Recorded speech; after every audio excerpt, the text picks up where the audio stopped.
Today, I want to talk to you more about Mark Carney. A lot of Northern and Indigenous people are wondering who Mark Carney is, who Mark Carney really is. What is clear is the following. We know Mark Carney doesn't want Canadians to know about his business involvements. He doesn't want us to know about his record and the record of his company. And let's recap what we've learned in the last couple of weeks. Brookfield, a company that was named by the Centre for International Corporate Tax Accountability and Research, was named Canada's top tax avoider to the tune of billions of dollars. These are billions of dollars that could have gone to building and strengthening Northern and Indigenous communities. But now let's also look at his time as vice chair, responsible for environmental, social, and governance at Brookfield, and how he treated Indigenous communities. While Carney was pretending to work on making the world a more sustainable place as vice chair of environmental social governance at Brookfield, the reality was very different. Under Carney's environmental leadership, Brookfield trampled on First Nations rights and fought them in court every step of the way.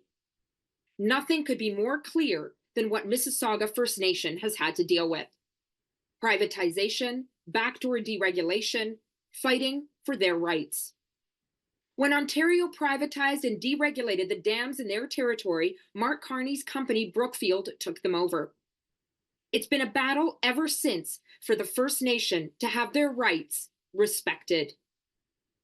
It got to the point where the First Nation had to go to court to assert their Indigenous rights.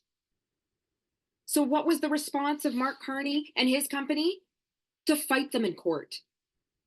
Mississauga First Nation lawyers summed it up best when they said, quote, they had been cut to its knees by its project. Internationally, whether it's First Nations in Maine, in the United States, or Indigenous peoples in Brazil, this is a company funding initiatives impacting the traditional lands of Indigenous peoples and the environment. Turns out Carney's definition of investing in green energy includes violating Indigenous water rights and steamrolling First Nations. At a time when Canadians need leaders to have their backs, Mark Carney's refusal to be transparent about his assets and conflicts of interest raise a lot of concerns. In 1 week, in January alone, both the Brookfield CEO and the chairperson of the Brookfield Partners Foundation made the maximum donation to Carney's campaign for Liberal leadership.